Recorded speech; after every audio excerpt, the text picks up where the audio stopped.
Yo, bro, JJI updated. You want to play? Bro, don't you hate JJK and think it's mid at the same? Well, yeah. Also, the fucking PvP sucks, bro. That game fell off. Okay, but you spent $20 for tester, and it's not even different from Wave 2. Well, technically, they had. No, they didn't. And also, you glazed Gojo so hard. Like, you are the #1 glazer. Bro, you're literally gay for Toto. You glaze him so much. This is false information. Do not believe what he is saying. Do not. Just because I think Toto is cool does not mean I'm gay, okay? Do not assume this stuff about me. It's no secret that anime Roblox games are getting stale, especially last year. Honestly, the lineup of games currently is just tower defense games, I guess. And TSB. I bring this up because Jujutsu Infinite was branded as the savior of Roblox anime games. Now, I know most people didn't watch my video on pre-ordering, but TLDR, I've been let down by video games time and time again. Now, Roblox isn't something I've held above my regular standard for hype on games. But I would be lying if I didn't say that I've gotten excited about stuff on Roblox before. The hype of Jujutsu Infinite, I think, started before the Battleground trend began. It was mostly overshadowed by the amount of Battleground games that were coming out. Other than YouTubers who kept on saying it was going to save Roblox anime games, not many people were talking about it. Ultimately, after people started to realize that Battleground games suck, people steered towards waiting for JJI to come out, and the hype was rising and rising. That on the real release, they had about 376,000 concurrent players, and 12 million new players. Well, if you disregarded a couple Roblox issues, the changing how stuff worked, bugs, and stability issues, it was pretty alright on release. Nothing terrible, but the game certainly was not the savior it was made out to be. Unfortunately, not many people talked about it being bad, mostly because the ones who did were bombed with hate comments. But from my experience, and what I've seen, Jujutsu Infinite definitely had some problems, and still does. Firstly, let's go through the first chapter. Story and progression.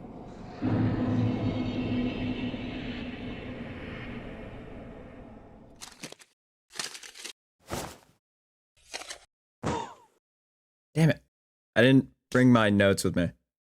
Okay, you gotta come with me then.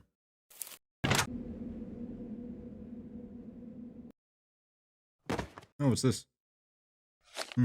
Yap, then read story to viewers. Okay. Jujutsu Infinite was being sold as a game that would have you follow an intense story, because frankly, not too many games have a story on Roblox.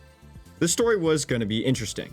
Not that the plot was actually interesting when we played, but the way they told the story was said to be really cool, using cutscenes and dialogue boxes. Now, what is a story, you might ask? Well, let me tell it to you.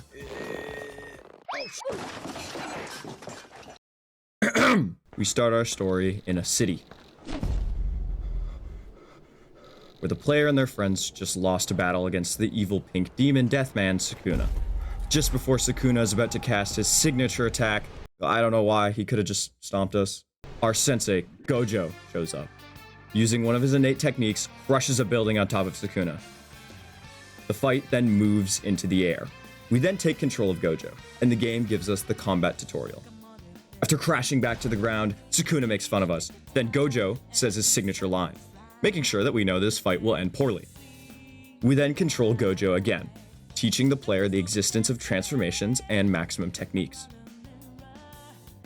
Gojo and Sukuna finally at their limits, planning on ending this fight once and for all, unleash their domain expansion. Fighting between who will win the domain clash, ending the fight as the victor. The clash is interrupted. The perpetrator. I think it's Geto. It's Geto or Kenjaku. I thought Geto was always cooler. I don't know, but I'm just gonna say Kenjaku. I think it's the fair one that makes more sense. I don't know when this fight's supposed to take place. Taking this opportunity to enact something regarded as the merger sucks away Sukuna, Gojo, himself, and you, the player. In a pocket dimension, you and Gojo having a conversation. He glazes you, even though whatever. He explains you and him are now merged. The player is now Gojo's vessel, as well as any past technique that the player used to have is gone. And now the ability to roll for clan, innate abilities is given to you. I love gambling in children games. Yay, I love this system, it's so cool, yay, I love that people keep using it. Stop using it, please, I beg. After Gojo is about to explain that he's seen this before, you get sucked into the game.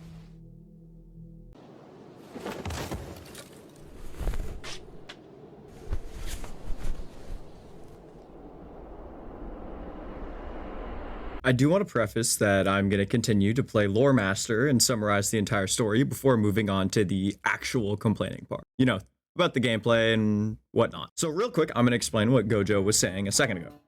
Basically, because of both the strongest characters in the entire universe and their fight, the amount of cursed energy that was being emitted from the domain expansions at the end of the battle was enough for the merger to be activated.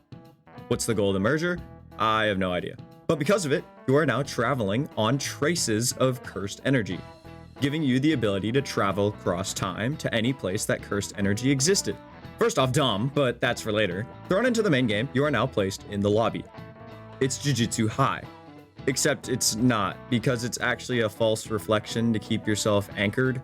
Or in other words, you're in Jujutsu High because it's the only place in JJK that could be a lobby for a JJK themed RPG. You can also fast travel because you can. It's not explained at all why fast travel makes sense. Probably something to do with that travel and cursed energy traces things. It's dumb, but moving on. This is where you play the tutorial for the progression of the game. Okay, let's go over this tutorial. First, I do want to say that the game's mechanics are pretty nice. I think the skill trees, equipment, and other skills are super cool. I will say maybe one or two problems I have with the mechanics. Not all of them, because I want to leave them for the next chapter. But let's get this done and return to the story. First, your innate techniques. It's a rollable ability, typically giving you access to around 5 to 7 abilities, from combo extenders, melee-based attacks, range-based attacks, and transformations. Some requiring an extra item, but that's for later. There's also 21 of them, so I'm not going to explain all of them. This game tells you what they do anyways. Instead of 2 secret moves, Hollow Nuke and World Cutting Slash, both requiring chanting 2 moves before being casted. You also gain access to 2 available innate slots. You can buy 2 more for Robux, but the capitalism is for later. Now your inventory. This is where your armor, scrolls, and consumables will be stored. Armor is toggleable clothing you can equip that either give you bonuses to your strength, technique, and health. Armor can also give bonus passives, like extra luck, resistance to bosses, or enhancements to black flashes. Scrolls are consumable items that will increase mastery level of your innate technique and other stuff that'll be mentioned later. The regular consumable items are items that will give you timed bonuses, like extra strength, health, and other bonuses of such. Also, quick tip, saying /buff in chat will automatically give you all the buffs you can consume at once. There are also luck consumables. Luck only works on chests, by the way.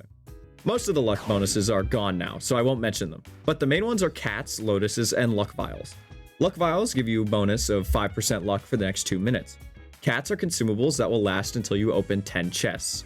Depending on the rarity of the cat, it will give up to 100% bonus luck. Lotuses are different. These guarantee the next chest to have a certain rarity. For example, using a sapphire lotus will make it so that your next chest will only have a rare or higher item. There is also another type of luck potion called a fortune gourd. It works a little different to vials, in which this gourd only lasts for 1 mission, raid, or investigation. More on those later. This gourd gives 100% bonus luck times 2 gold and XP. Also, quickly, rarity of all the items in the game. It goes common, uncommon, rare, legendary, special grade, and unique items. Next thing, your skills. It's where you can equip skills from your skill tree like Divergent Fist and other strength skills. Also, you equip innate techniques here, like Red, Cleave, and whatnot, both having 2 different rows of slots, and a different item to hold out to use said skills. Your skill tree is self-explanatory. You unlock passives and skills with points you acquire from leveling up. You also get your innate technique abilities here. To obtain them, you spend cash you earn from missions and having the required mastery level. Mastery level is just something that either levels up using the same amount of XP you get for your personal level, or by using the scroll mentioned from earlier. Or a very common talisman that gives you half of the XP required for the next level for all your equipped techniques, and your weapon. Weapons are collectible items. They have their own skills attached to them and requiring only a mastery level and not cash. The way to level up until level 60 is missions.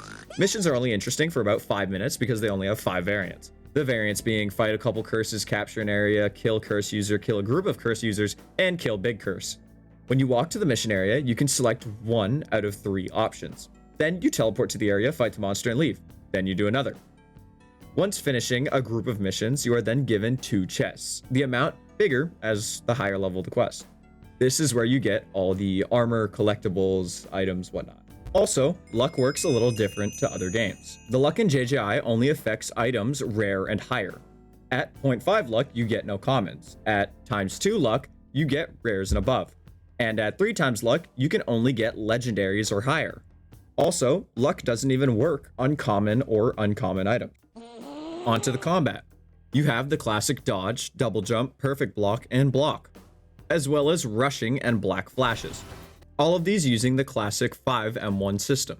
Basically, 5 punches, and on the 5th punch, it will knock back the other player. You can also use R to use a heavy punch, doing more damage and instantly knocking back the other player. Rushing is a lock-on ability that every humanoid has access to, player or NPC.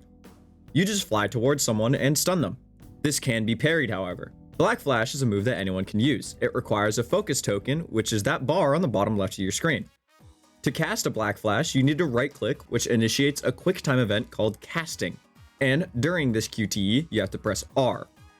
Once initiating a well-done Black Flash, you get something called a Black Flash token, which we'll talk about later. And I think that covers just about everything. So, back to the story.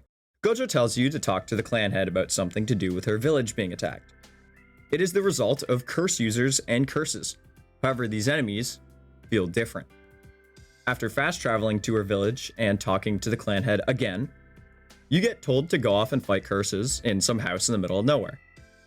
After that, coming back to the village, the town is now lit on fire.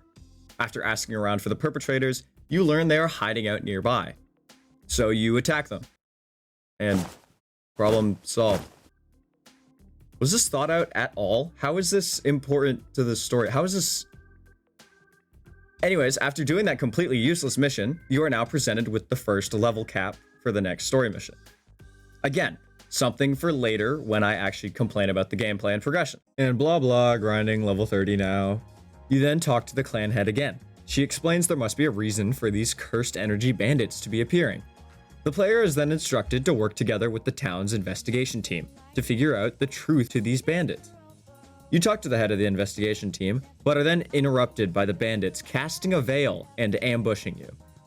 After fighting these annoying-ass bandits for 3 whole rounds, the assaults stop.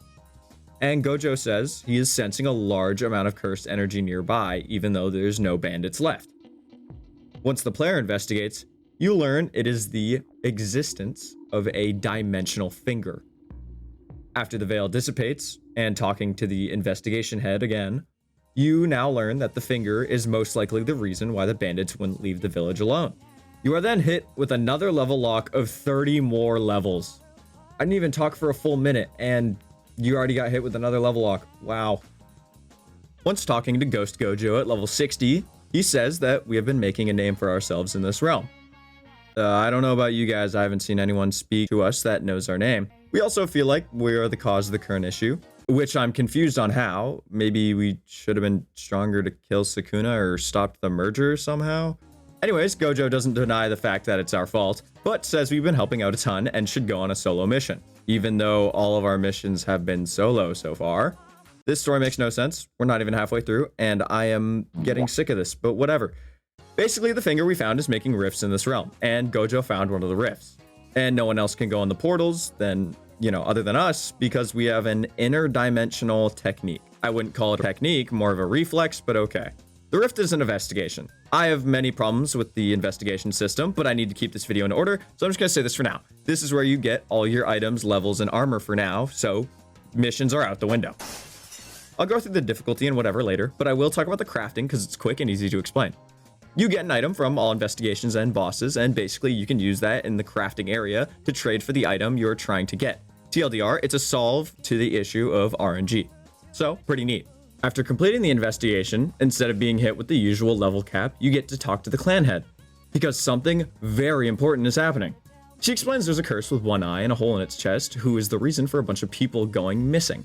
Is it also the reason why the map is so empty and, it's missing a lot of things?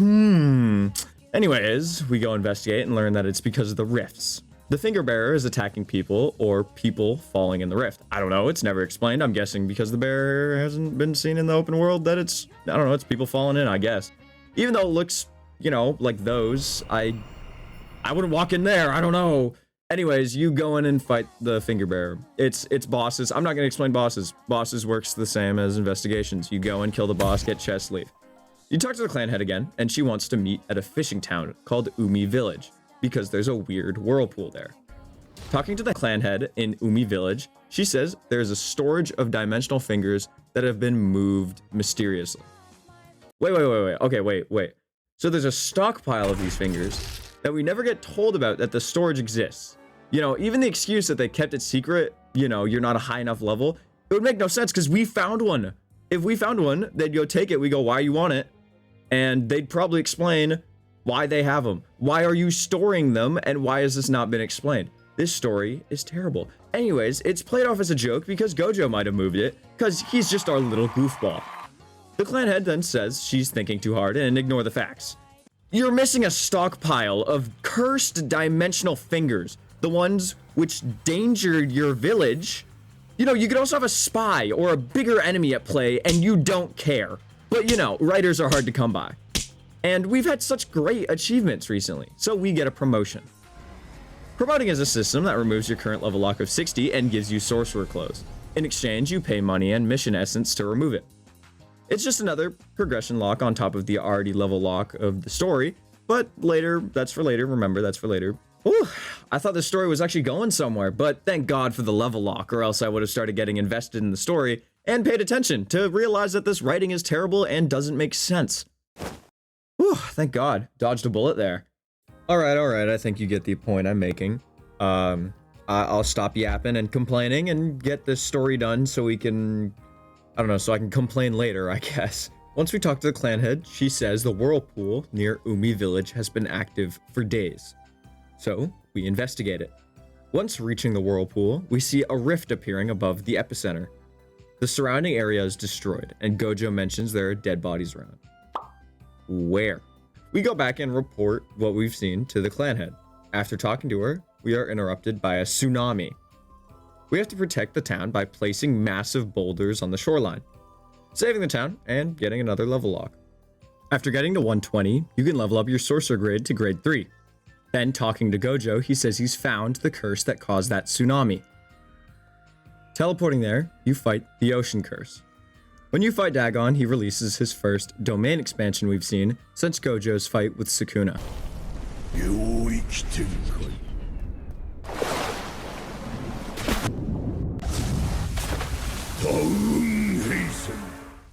After defeating Dagon, Gojo tells us that another sorcerer helped us with Dagon's domain by creating a shadow barrier. I don't know what a shadow barrier is, and I couldn't find anything about it. Maybe it's a simple domain or something, I don't know. Maybe that dude made a binding vow so he could create barriers and domains, but I don't know. Anyways, you talk to the clan head after, and she says she found another weird portal that manifested near Umi Village. We investigate, and it's another investigation. Finishing it, the clan head says to meet her at a new location called Numa Temple. And another level lock. Numa Temple has been overran by a relenting storm of cursed spirits, and they're invading people's homes. We offer assistance to the clan head. There's no current available sorcerers to aid us in defeating the curses. However, we still enter the houses to fight. These houses look a little similar. I don't know about you guys, but... After defeating the curses in these 3 houses, there's no survivors or bodies to be found. The clan head asks us to find a sorcerer that was found nearby, and to ask them if they know anything. We ask the sorcerer, and he tells us that his group of 15 got turned into monsters. The same 15 monsters we just defeated. We don't know who was it that caused this, but they're very powerful. All they had to do to defeat them was to touch them once. Getting a level 180 and graduating to grade 2 sorcerer, we talked to the clan head back at Numa Temple. The massacre was caused by someone with a cursed technique that can manipulate the souls of their victims. Near the temple, there's a sewer that manifested itself. We're told to investigate, because no one who went there made it out alive. We fight the soul curse Mahito, and witness another domain expansion. After defeating Mahito, Gojo tells us about how soon we will be able to perform a domain expansion, just like the bosses we fought. We then leave and talk to the clan head. She tells us to investigate this weird building that's in the temple village. The subway has a rift in it, and we do another investigation. We do it and get the order to go to a camp in the swamp called Kura Camp. The people of Kura Camp are missing, and the mist of the swamp is thick and dark.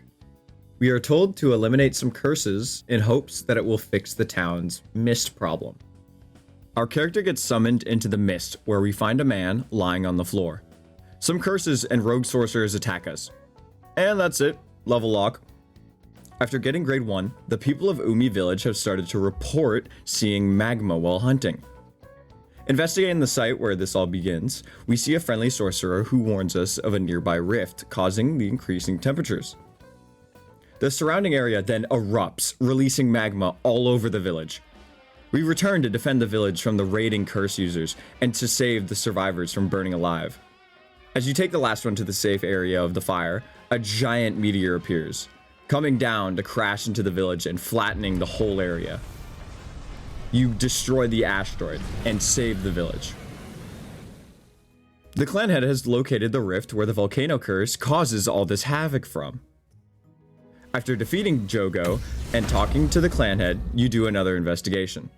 After doing it, meeting with the clan head, you are given a request to assist a place called the Yuki Fortress, a place that has never been sieged successfully due to the current occupation of the Fujiwara clan. We talk to the clan head and then talk to the commander of the fortress, who sends us to visit an anomaly near the fortress. Touching the anomaly, we get sent inside its innate domain, where we fight a creature called the Rot Cardinal. After defeating the anomaly, we find a dimensional finger. Reporting back to the commander, our cursed energy aura is stronger than before. She believes we may have the potential to perform a maximum technique, or even a domain expansion at this level. Gojo repeats the same sentiment of our potential. Another level lock. We graduate to the final level of special grade and then find the clan head. She wants us to investigate an individual who is behind serial killings. He escaped in a dimensional rift on the peak of a mountain. We fight and defeat Toji, then do another investigation. The clan head tells us that we have ran out of tasks in the area. However, she believes we have finally reached a level of power where we can use the full potential of our curse techniques and utilize maximum techniques and domain expansions. Level lock. The instructions to maximum techniques are inscribed within a scroll. That scroll is a 0.1% drop in any chest. But the clan head's solution to this is to fight the volcano curse again so that we can study his maximum technique, the meteor. We fight the volcano curse again, but for some reason, he's more powerful than the last time we fought him. He brings us to the brink of death, and we start to reflect on our failure. If only we had a maximum technique, we could just be just as strong as Jogo, maybe even stronger.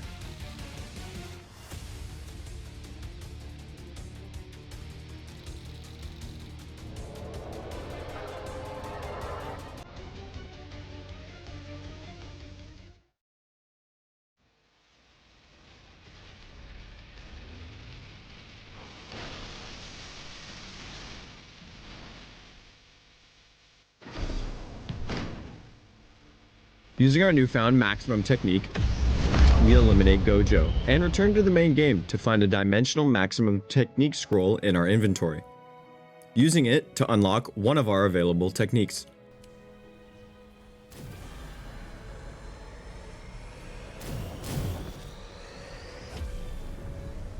Let's talk about maximum. Is it day? Let's talk about maximum techniques for a second. There are 8 maximums in the game as of recording this. The techniques that I have one are cryokinesis, puppet, volcano, ancient construction, star rage, demon vessel, curse queen, and infinity. Maximum techniques are either moves with huge damage outputs or transformations that let you use a move with a massive damage output. In order to use one of these maximum techniques, you need to have 3 Black Flash tokens. Do you remember those? To use the special moves in the techniques with transformations, You need to chant moves first. Chanting is when you have a focus token and one of the moves on your controls changes from white to purple. Pressing right click to initiate chanting, just like how you initiate Black Flash, will cast a move but a more powerful version. Take Restless Gambler's Closing Curtains for example. If you chant the move, it will now do extra damage, look different, have bigger range, and now adds a debuff to the opponent. Typically when chanting, it'll just add more damage to moves. But let's get back to those maximums. When you transform into Heian Awakening form with Demon Vessel,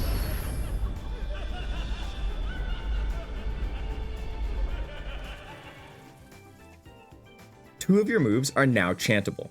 Chanting them one after another will cast World Cutting Slash.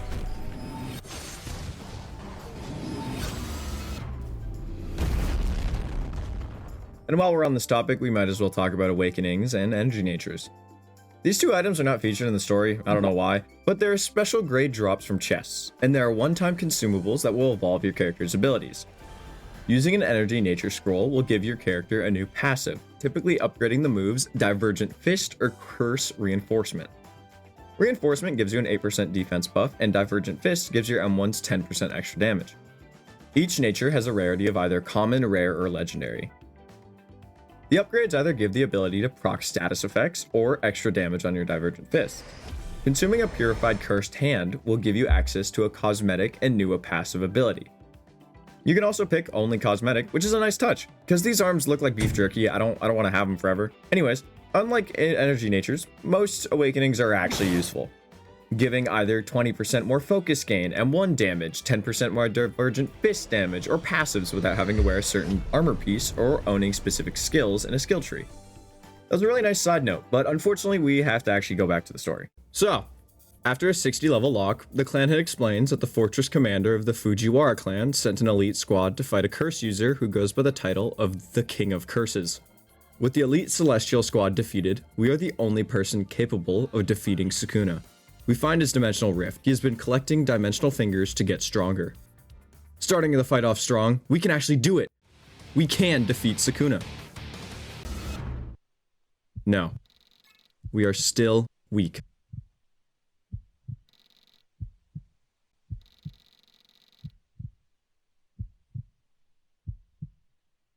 Even Gojo said it. But where's that potential everyone has been saying we have? Where is it? Well, the whole time, it was within us. Using the power of believing in yourself,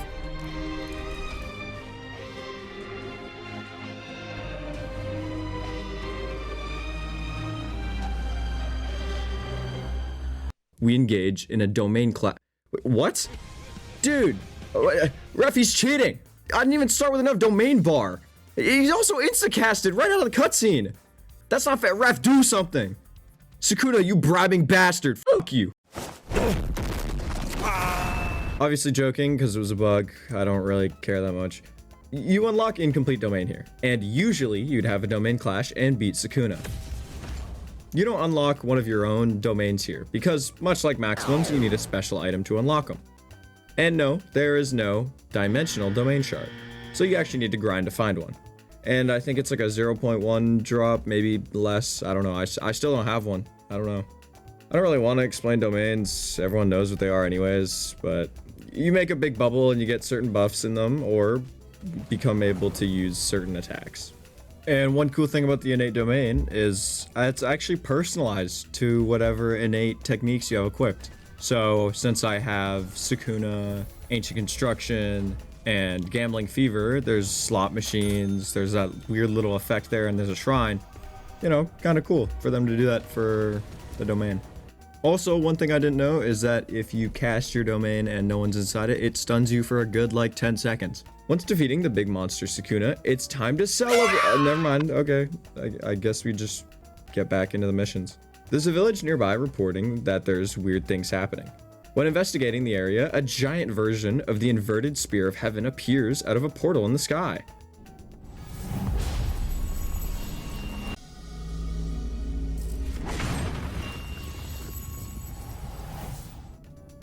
We asked some of the locals if this is a regular occurrence, then are instantly consumed by a portal of the same design that the spear came out of.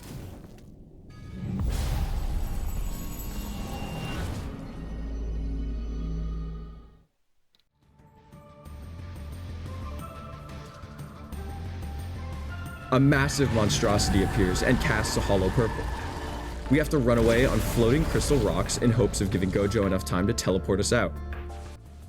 We escape, and Gojo tells us that the monster we just outran is not just any normal curse.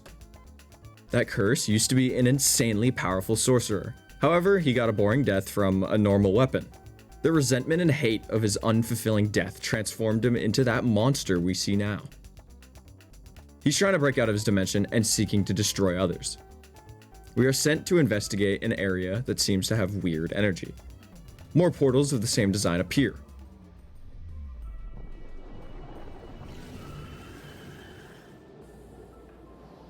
The monster is trying to invade our realm, and we need to close the rifts before it's too late. We enter the portals and fight anomalies. They each have the appearance of Gojo's old techniques: red, blue, and purple. We close the rifts and talk to Gojo again. With the evading anomalies, we have to find a way to eliminate the monster quick. Gojo has a plan to suppress the monster's power as much as he can while we fight it.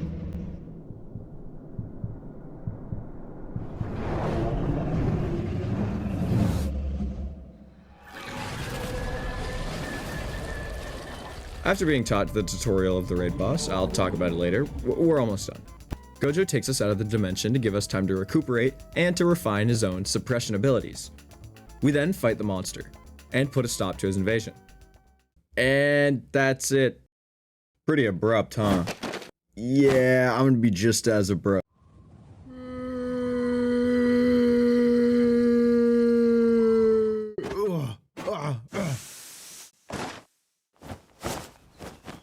Oh, didn't I fly off this place? Did I manage to go so far I came back around? You know, it's good for stylistic reasons anyways. This place looks nice.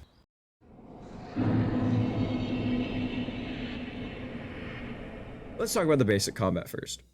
Personally, I do want to state, never really played the PvP. The way the rewards in 1v1 system is, it's good. I didn't play it. I've looked at it. I don't know. The PvP itself is just not interesting to me. I'm just not really interested in those games anymore, honestly. Like, if I have to, I'll do it, but First, I do want to start with the combat itself. I do personally enjoy the 5m1 system as an ex-GPO lover. Dodging, double jumping, blocking, and perfect blocking, they're pretty common mechanics. You've seen them a lot, but they're neat. Venting is another common mechanic. I mean, not as common as the other ones, but it's nice and it's a pretty obvious mechanic. By obvious, I mean that, you know, the giant bootleg Roblox logo that appears next to your character, you know, it's flashing red and white and has a giant H on it, so you know to click it. It's really cool that the devs knew to add this on, you know, when the game came out, because the possibilities for infinite combos are unironically infinite, especially with black flashing.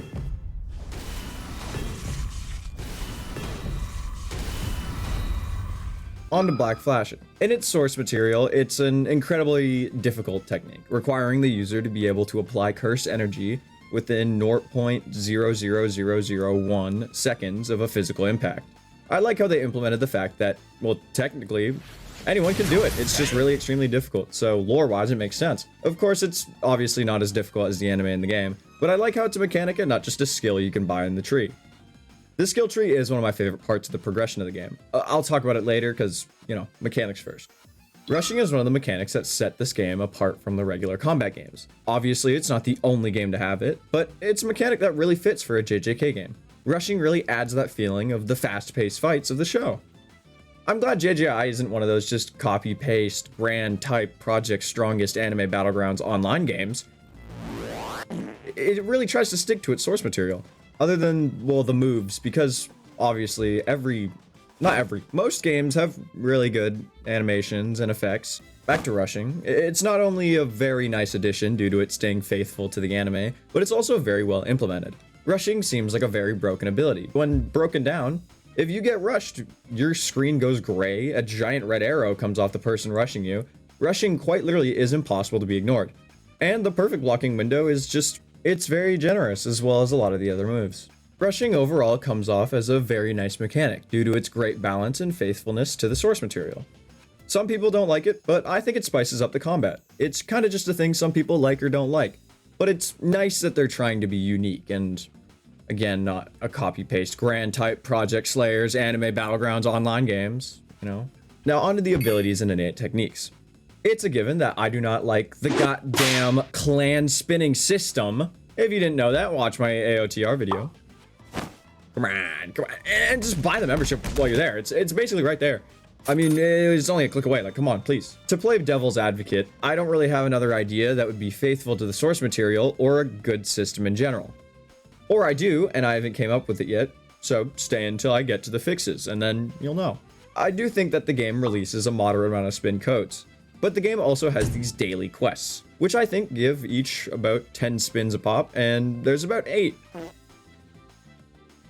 The spins offered weigh out my hate for the system, so kudos to the devs. It's well implemented, I think. Just, you know, make it available to get the spins so that you're not spending so much money to gamble. Like certain games, just saying. Now the rates are okay, and the special grade pity is always nice, because legendary pity would just be stupid. I'm glad no other game has terrible rates, almost 0 opportunities to get spins, and has a pity for an almost useless tier of clans. Anyways, this isn't the complaint nor appreciation chapter. It is the appreciation chapter, whatever. So most abilities fall under the categories of ranged physical buffs, summons, combo extenders, and specials. This stuff is pretty confusing to put into words, so I'm gonna try my best to explain them. Starting with the ranged moves. Ranged moves have 3 subcategories: aimable, instacast, yoinks, and placed. That's 4. Why did I write 3? Whatever. Aimable moves are when you see this giant pillar in front of you that you can move around. It's just where you're going to shoot it.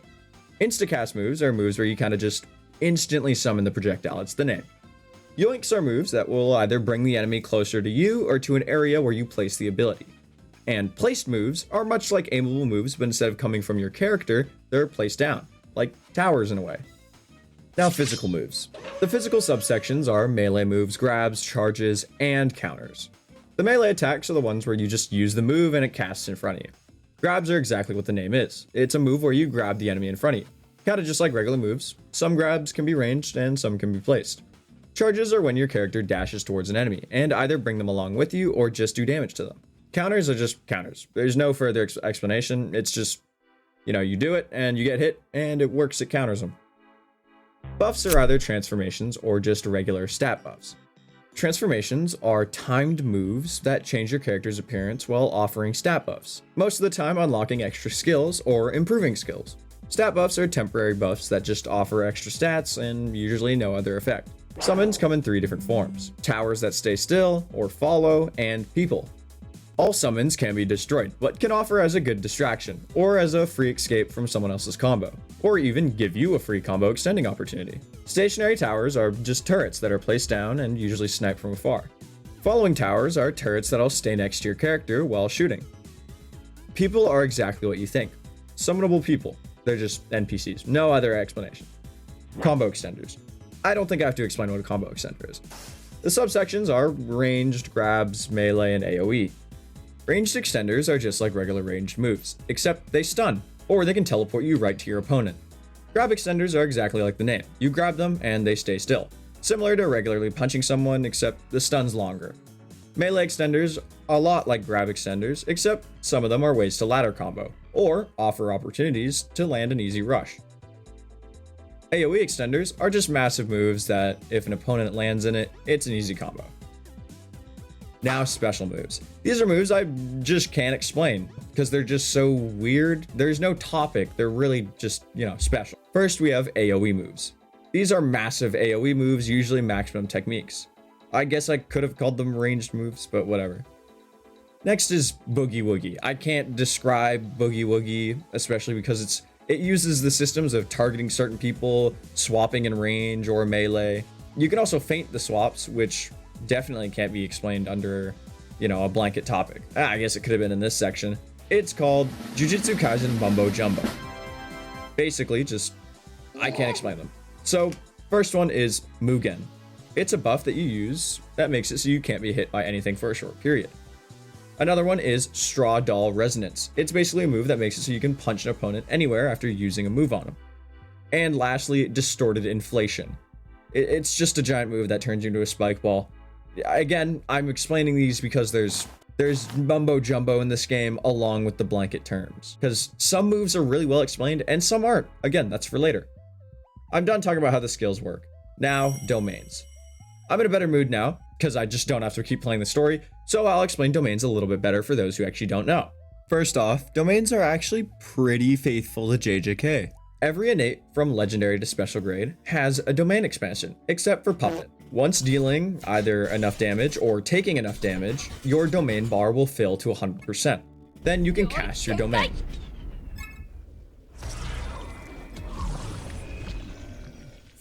Every single domain offers the caster damage and defense buffs, along with a few extra special effects. The only domain that doesn't follow this rule is Gambler's Fever. In fact, the domain is actually worse. It gives you less defense. However, dealing enough damage to your opponent will give you a passive called Fever Meter, where you get a bigger speed and damage buff, less skill cooldowns, and crazy increased health regeneration. These effects that I mentioned a second ago are special to each domain. I don't want to mention all of them, I'm not gonna lie, so I'll just mention my favorites. Everyone knows the long stun that Infinity has, and the massive damage Malevolent Shrine has.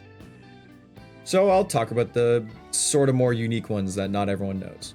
My first favorite is Curse Queen's domain.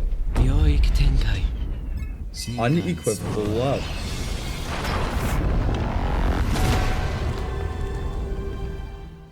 The domain has swords lying around, and picking them up will give you 2 random moves, and if you pick up another, it will re-roll these skills.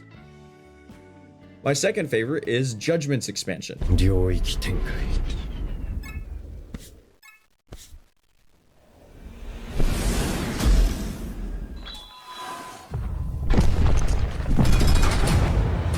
Deadly Sentencing. Once casted, you play a game of rock, paper, scissors. If you lose, you just get regular domain buffs. If you draw, your opponent can't use their innate technique while in your domain. If you win the game, you get given the weapon Executioner's Sword, an extremely powerful weapon having 2 moves and a range of the entire goddamn domain. My last favorite is Star Rage's Celestial Opera.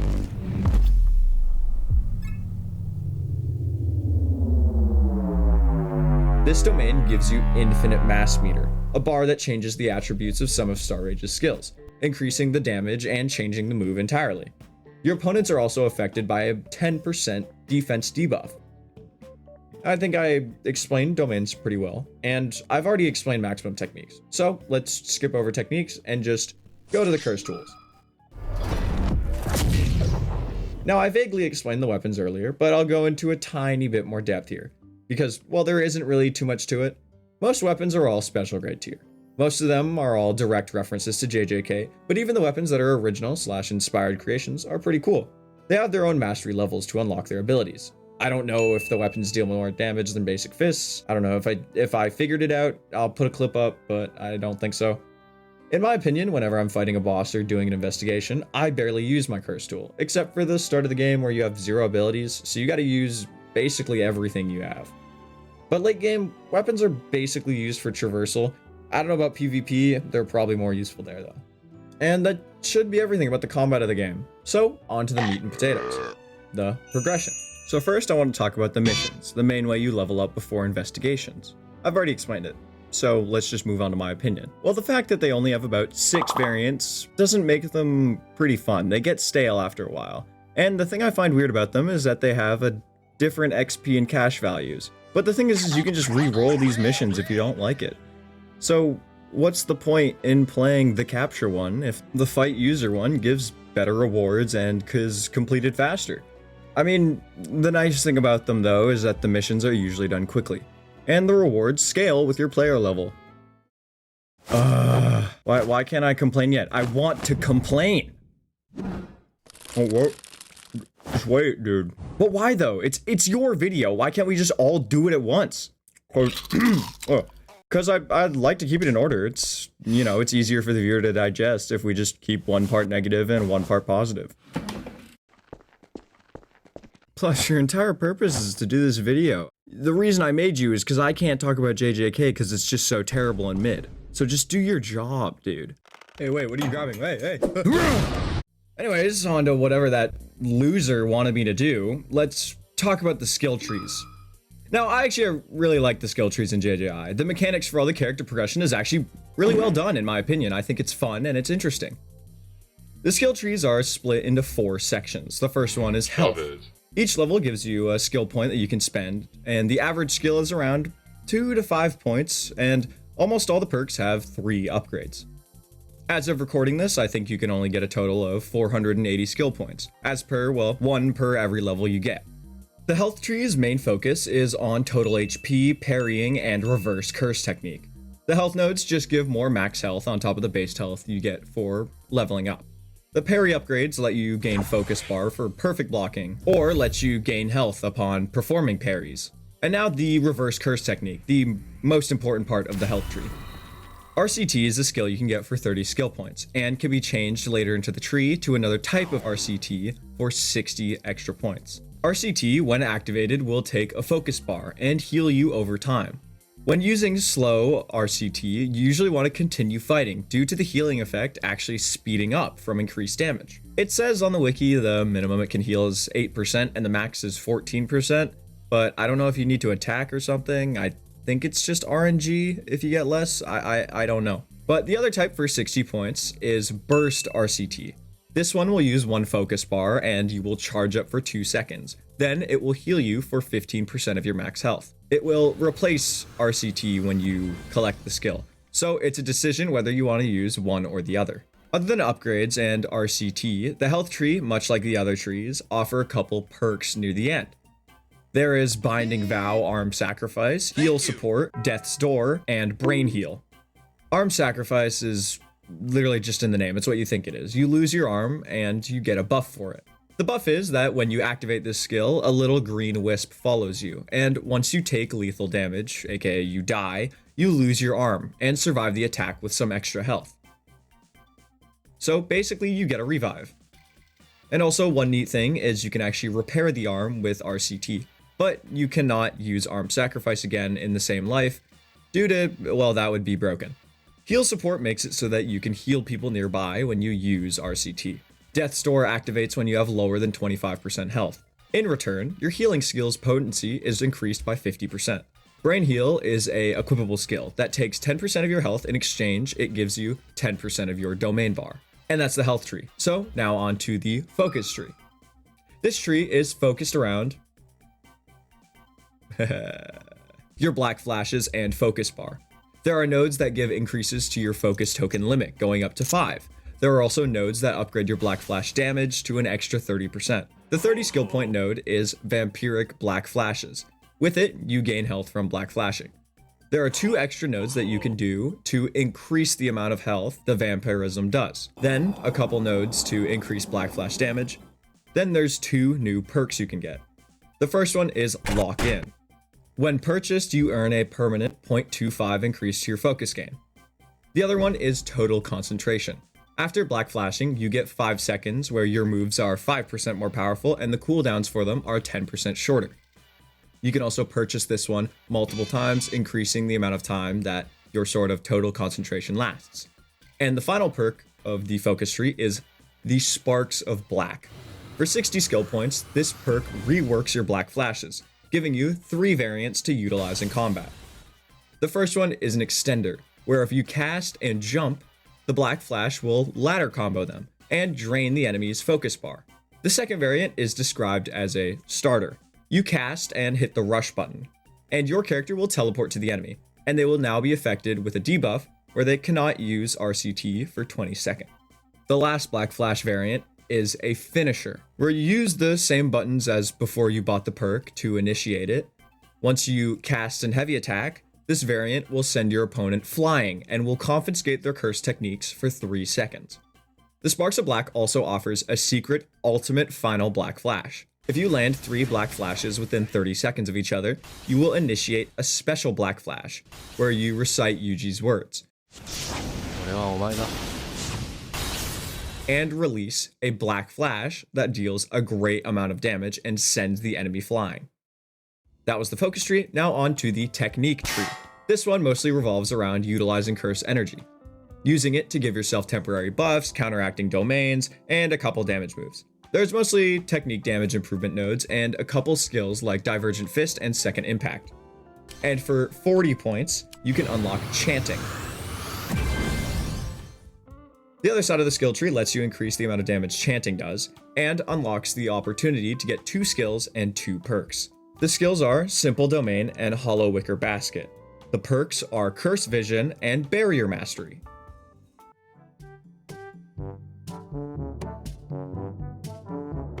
Simple Domain and Hollow Wicker Basket are ways to fight back against enemy domains, in case you don't have enough bar to clash or you already just lost the clash. Simple Domain summons a very small stationary bubble, where when you're inside of it, you cannot be affected by a domain's negative effects, like Malevolent Shrine Slashes or Soul Manipulation's Short Hit effect. Hollow Wicker Basket works in a very similar way.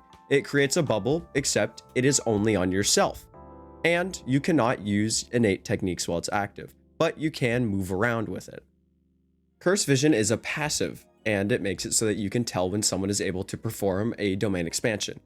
I don't know what it looks like. I can't find it in game. No one has put it on the internet, not on the wiki, not on the Trello, and I don't want a PvP to check it out, so you just gotta trust me that it works, I guess. Barrier Mastery is the last skill in the skill tree. For 60 skill points, you gain a passive where your domains will be 30 seconds longer, and you can now perform domain expansions while in a stun. But it will now take an extra second to perform said domain expansion, giving your enemy a chance to engage in a domain clash. Now, onto the strength tree. I'll do my best to explain it, but it's just not something I've upgraded, honestly. I mostly stick to just my techniques. Usually someone picks either or. But the strength tree mostly offers melee skills, physical damage upgrades, and some perks. The start of the tree offers 8 skills for 10 points each, and frankly that's a long list, so I won't mention them all. But basically they all follow those categories of skills that I mentioned earlier, like combos, extenders, barrages, counters, whatever. The 30-point perk in the tree is Rush Mastery. Rush Mastery is activated when you hold the rush key for 2 seconds. Then when you release it, it will make you instantly teleport to your enemy. And just before the final skill point perk, there are 2 optional nodes. The first one is Flourish Strike, and the second one is Rib Breaker. Flourish Strike is an equipable skill. The skill is a cutscene move with a grab hitbox. It's pretty cool, it does some good damage. Rib Breaker is a perk that upgrades your heavy attacks, and has the potential to be purchased 3 times. Your heavy attacks will now come out faster and will ragdoll the enemy, as well as apply the fragile status to your enemy. And finally, the last skill of all the trees. The 60 skill point perk Supersonic Dashes. It changes your mobility to very fast dashes. And that's it. That's all to it. It's simple, but it's a neat skill. And that's all the skill trees. And, you know, I really like the skill trees. I like how some of the abilities are upgrades to each other instead of a constant stream of new skills. The wide variety of builds that are available from the skill tree alone is very cool. The skill trees are one of my favorite parts of the character progression, if not my favorite, when talking about systems. I do think that because of the current level cap, in the future it will be difficult for the devs to solve the issue of the lack of constant progress, due to the ever-expanding player levels and the idea that players already being able to deal very powerful amounts of damage. The PvP won't have a problem because the constant scaling of players fighting players, but the PvP probably will. I can imagine eventually people will just one-shot Sukuna with 1 black flash. Once the player level is extended to a huge amount and the skill tree has been expanded with more nodes, the solution would be to increase the price of all those new nodes. But if they wanted to add a mediocre skill or passive, the points really just wouldn't feel worth it. Imagine if you had to spend 30 skill points on 1 more jump.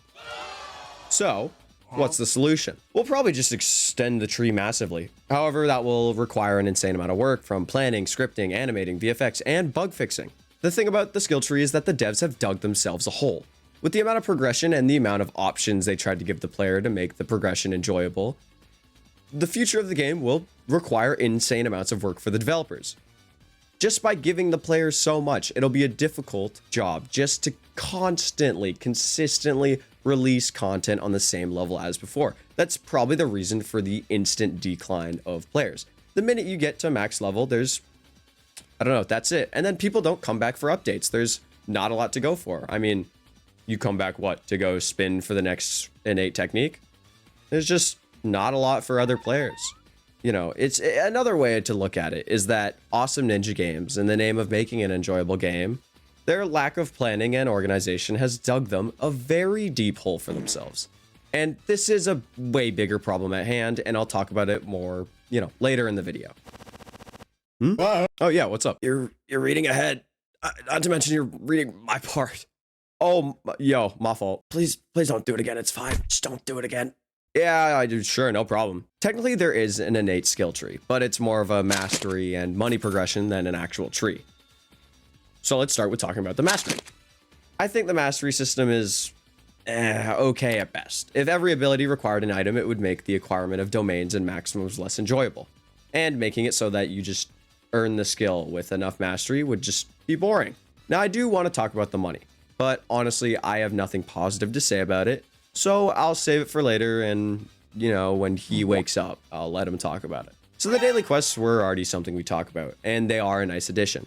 But this game also offers one-time quest to create a sort of world building. The quests are somewhat unique, where you have to carry an injured person to a safe place or remove the vines off of someone's house.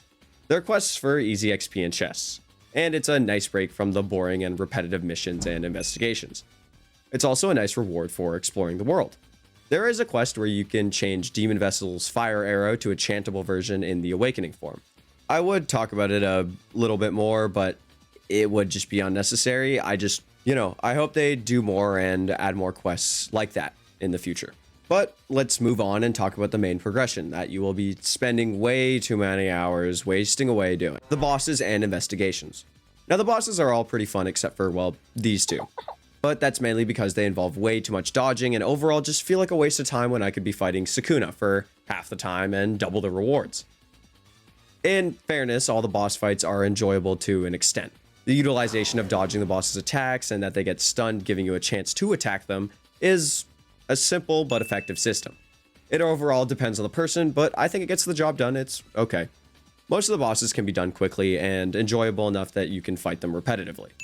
Every boss except for, well, this one.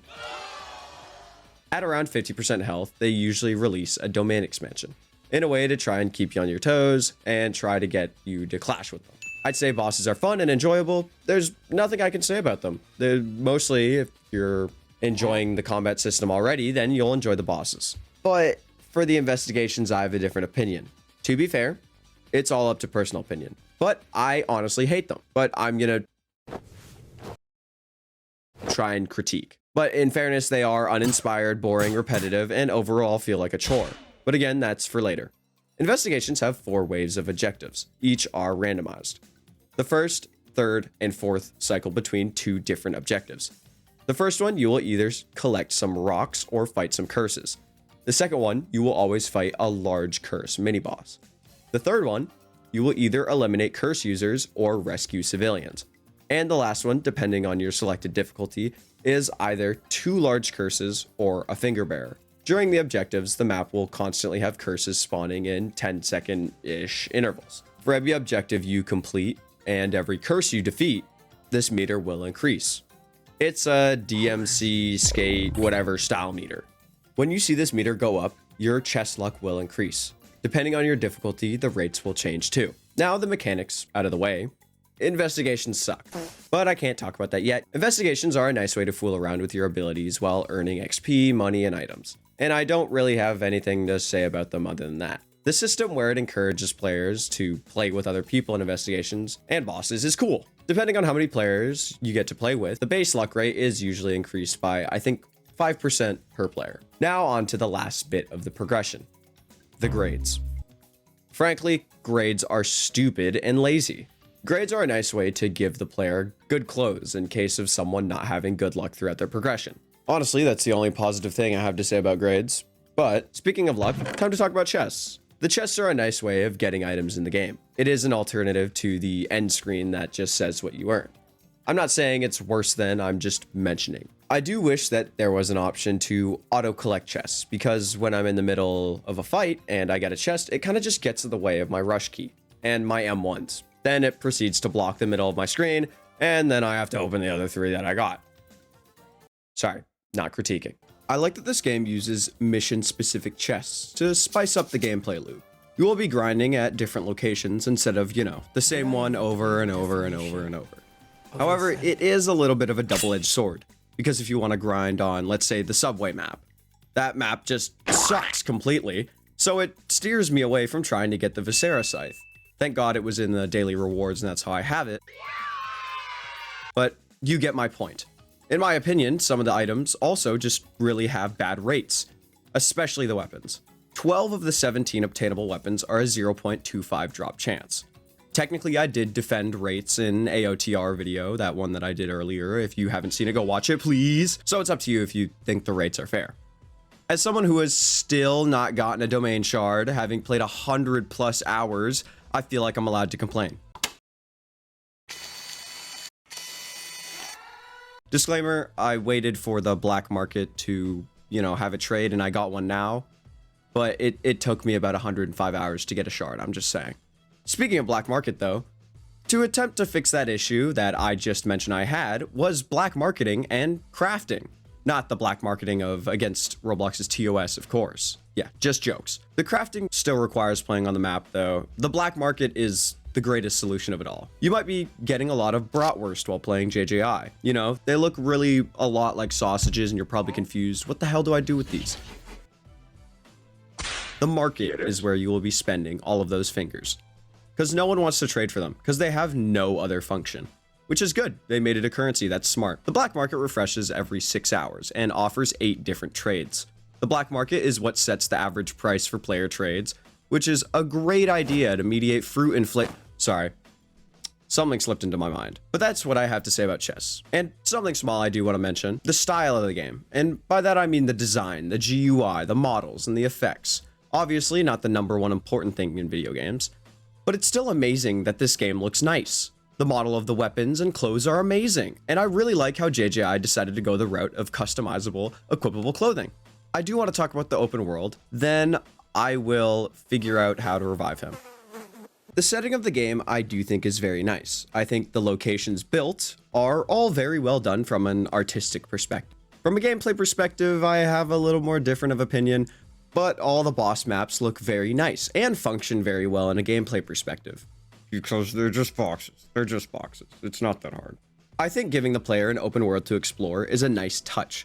They could have just left this game as a dungeon roamer, although most of the map is very empty.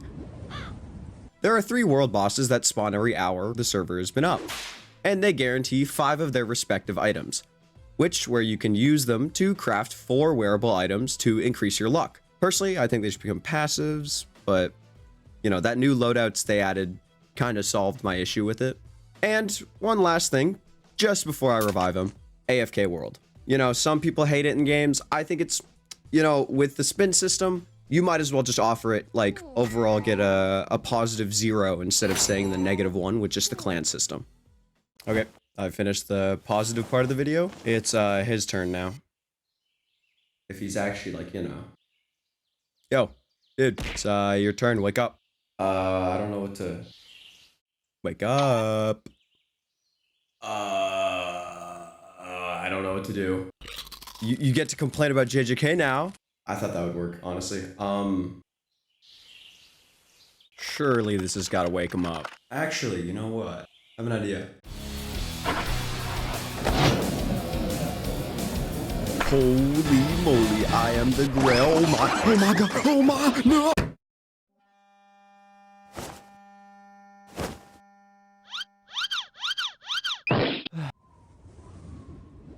Oh my god, my head hurts. Wait, he's gone. Where'd he go? Yeah! It's my turn! First off, missions suck. They're uninspired, boring, soul-sucking, mindless, brain-rotting filler. Answer me this. What is the point of video games? Fun. The answer is fun. But when I have to do these repetitive smash and grab quests, I genuinely want to drop the game instantly. I don't want to play with you anymore.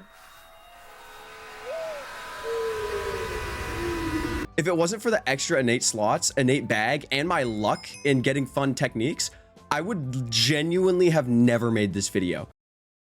Especially the footage of me playing this story. Ooh, don't get Don't get me started. Don't get me started on that story. Editing this video is unironically more enjoyable than playing the whole story all over again. There is no hook to keep you playing. What the hell is he doing up there? Okay, hold up. Hold up, I'll make it there.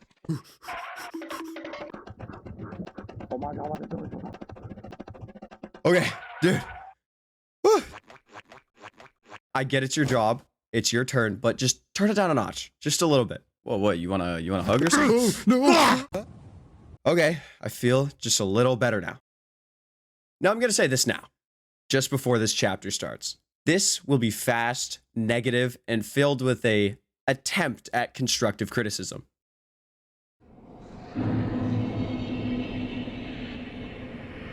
Okay, genuinely and constructively speaking, the missions are flawed and get very boring very quickly. It is smart that the devs make you pivot to another type of progression, as in the investigations. I do think the devs knew that missions are boring, and that's why they created another way to level up.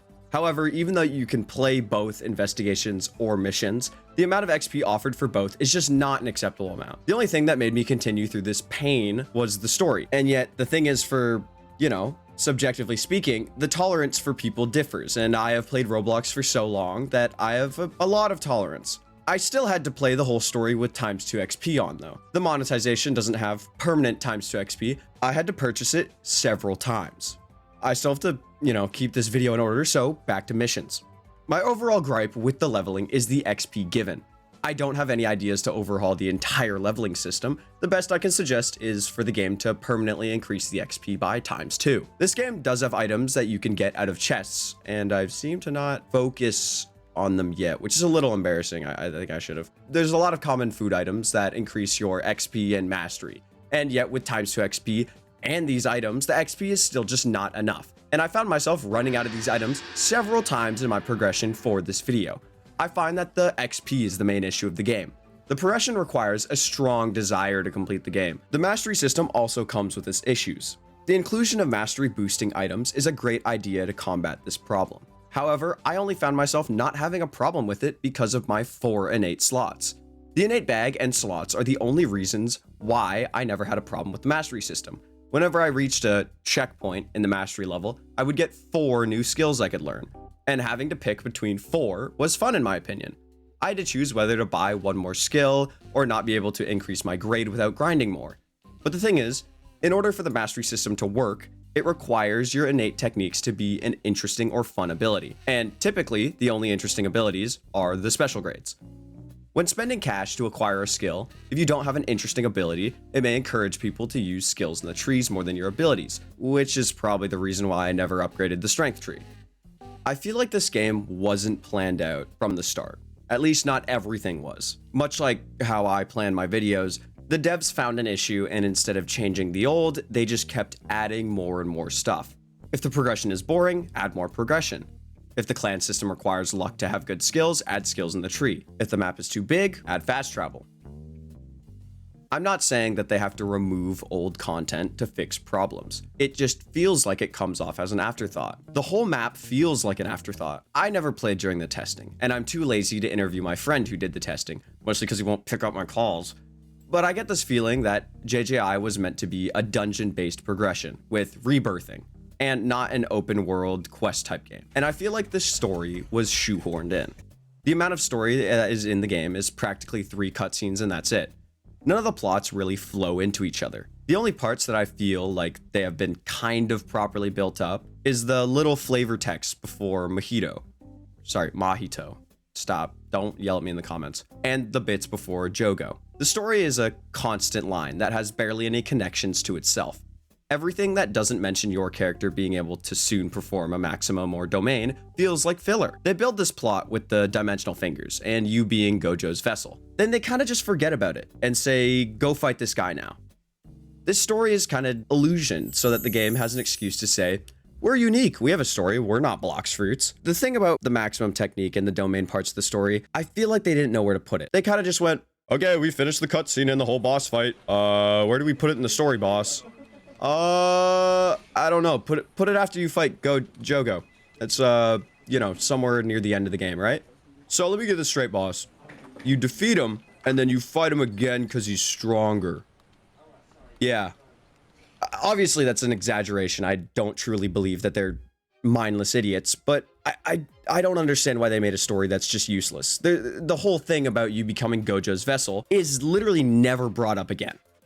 Never brought up again. I'm not a smart guy, but Chekhov's gun. Chekhov's gun, the writing technique, Chekhov's gun. Just Google it. It's pretty obvious. If you make a story beat, continue the story beat. That is the definition. Just other than the story feeling randomly included, the game doesn't know what it wants. It tries to be open world. It tries to be dungeon quest. It tries to be Shindo Life. It tries to be a unique PvP game with all these mechanics. And it also tries to be a story-driven RPG. And ultimately, it fails at all of it. I'm having a hard time trying to give constructive criticism because I can't feel on what the game wants to be. I have to sort of simplify everything. I have to keep them in little columns to create suggestions. But if I want to fix one thing, it's going to conflict with another thing. To be fair, without the story, there would be zero coordination for the player. Nothing would tell the player where to go to continue the progression. That's nice. But if you got rid of the filler quests where they kind of just introduce these new areas, this game is Blox Fruits. It becomes Blox Fruits. JJI is Blox Fruits, but Jujutsu Kaisen. Oh my god, Eclipse was right. Everyone says he's a balding, raging homeless man, but he's right all along. I need to take a walk. Oh my god.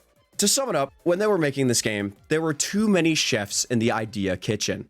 We're firing! 6. Shit investigations. A boring story and useless open world. 17 abilities, but only 6 are fun to use. Remember, we have 50,000 testers. Let's not use any of them and take a whole year. Now! That's just my overall feeling and opinion on this game. It wants to be more than it is, and it wasn't planned properly. I love this game, and I think this game can do better. And the best I can do is try and give constructive criticism and solutions. So let's get back to the gameplay itself. Cash. Cash feels like an oversight. Cash needs more uses. It's only used for getting skills and increasing your grade. I have about 5.7 million cash on my main account.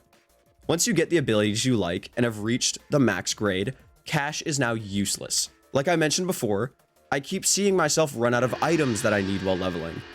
Make another shop where you can spend cash to buy basic items, like all the food and vials.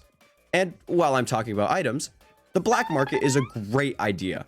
However, it just devolves into people waiting for their desired trade to come into market, because there is no other alternative to grinding for several hundreds of hours. Literally what I did to get a domain shard. I waited. I feel like along with crafting, there should be another market where every single black market trade, not including the ones with keys obviously, are at their most expensive level. So 50 fingers or 52 fingers for one domain shard, and it's constantly available. And the black market keep the 8 item limit and have those items that are in that new shop except at a 30% discount. So it's still a black market, but have like a market. Items, especially progression items, are unfairly gatekept away from players. The luck system was changed a while ago, and I do think the system for luck is great. It doesn't need changes, but the item system needs a change. I think with the other market, crafting should get an upgrade. Crafting currently is only used to create items with keys or craft special weapons from the infected Gojo raid. A quality of life improvement idea I have is to make crafting have a better use. Make it so that you can craft better luck items with lesser ones. As of writing this, I have 304 withered cats. Please make it so I can craft a wooden cat with 5 of them. Then 5 wooden cats make a polished cat, and 5 of those can make a golden cat. And make the same thing work with lotuses. Make it so that you can craft more stuff with open world collectibles as well. The curse blooms, spring puffs, and paper talismans. Especially paper talismans. They have 0 use. Unironically, 0 use. The minute you pick it up, you get XP, and it sits in your inventory and does nothing. Make it so that curse blooms and spring puffs are common drops, and you can make stuff with them. Just many of these ideas are here. The baseline is created, yet nothing is done with them. The curse market and crafting are wonderful ideas, but they are not fully utilized. The devs slowly creep into them, and then they decide to just drop it. You can make some gourds with crafting. You can make some weapons and armor with other items. Make it so, you can upgrade the inverted spear of heaven with the chain of 1,000 miles, like how Toji does, or how you can just craft whole new weapons that you can't get otherwise. They know it's a good idea, then they just drop it for no apparent reason. Add some weapons you can create with other weapons. Make it so that chests drop crafting items instead of just buffs themselves. Another tiny thing, make it so that every buff can be seen in the top right. I can't tell when my luck vial has ran out until I use a chest and go, I should have just used a luck vial, but I wouldn't know. I wasn't taking a 2-minute timer every time I use a buff. Also make the buffs do more, but you have to craft them with these items that the chests drop. I have the max amount of rage cords, and now it feels like just a waste of a rare drop when I see them, mainly because cash is useless. Again, like I mentioned before, JJI has good ideas, but they decide to just not use them more. There is so much and nothing at the same time. Infinite games, but no games. I don't get it. Do they get people to create quests, write good story beats, and make mechanics, and then just fire them? There are so many strands that are just left on dead ends. JJI is like a crochet, except instead of using those weird chopstick things, they're just throwing yarn. Just throwing it fucking everywhere. Make more cutscenes. Make your character have more involvement in the story. If you want to have a story, do it right. I gotta remember to breathe. On to bosses and investigations. The bosses are on some occasions fun, but the investigations are not fun. The skills are fun to use. There is nothing in the investigations that are fun. They're a great way to get items, and XP doesn't make them fun. Investigations are borderline wave defense missions. I don't think that they should remove these current investigations, but I do think they should remove the mini missions and just make it a wave defense and add a new type of investigations instead. These investigations would work like how the show works, or how people thought they would work. You would explore these labyrinths, and once you get these anomalies, you would fix them. And the overall goal, like the show, would either to find a cursed object at the end of the tunnel, or fight a boss, or solve some anomaly. I'm gonna use the finger bearer plot, the mojito plot, and whoa, I gotta cut you off right there, buddy. Oh my god. Solid Snake from the hit game Metal Gear. You know me, solid hair. Sorry, but you ran out of time editing this video. This is Dude, part your one snake of the impression is JJI so review. bad. Wait, did you say part 1? Yeah, didn't you see? The script's not finished. Why don't I just keep going? Cause you got a vacation to get to. Can't you just finish the rest of the video for me? Look at me. Oh yeah, time traveler. time traveler. Yeah. Why do we mess with time and keep doing this? Doing what? Being meta and doing YouTube. What's wrong with doing YouTube? Aren't you tired of all the deadlines and the stress of uploading? Don't you want to be a YouTuber? Yeah, but all this uploading and competing for other people's attention it's a little tiring. Do it for your fans, your community. Don't you get happy when you see your members like comment? Well, yeah, but how can I keep appreciating my community and growing at the same time? I can't create my future as a YouTuber if I keep focusing on the past. Building the future and keeping the past alive, one and the same thing. Did you just fucking rip that from Metal Gear Solid?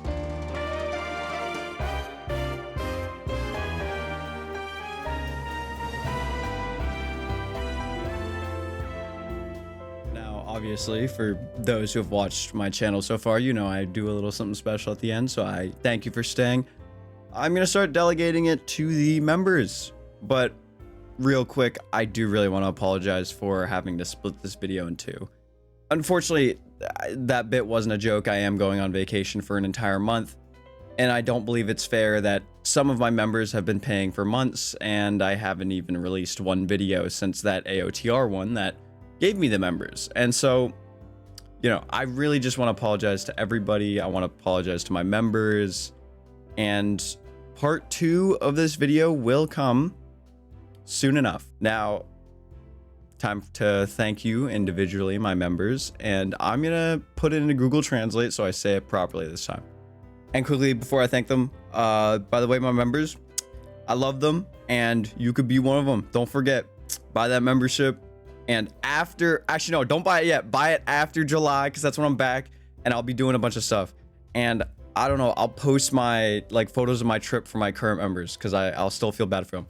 Anyways, first, thank you, Cronus AL, for being the most active member I've had. And they've been one of my first members.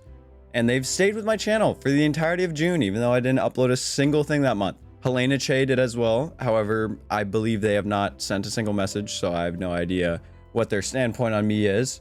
It could be a money laundering scheme, who knows. Next is Sam Johns, which pretty easy to pronounce. I think I got that. Now, Sam Johns hasn't said too much in my comments except for a sad tear emoji and my post where I said that I was sick. So, you know, not communicative, but I feel the love. He has my tier 3 and I really appreciate it. And Mr. Onigiri Rice, I do really want to thank you for joining and being very active. I really appreciate it.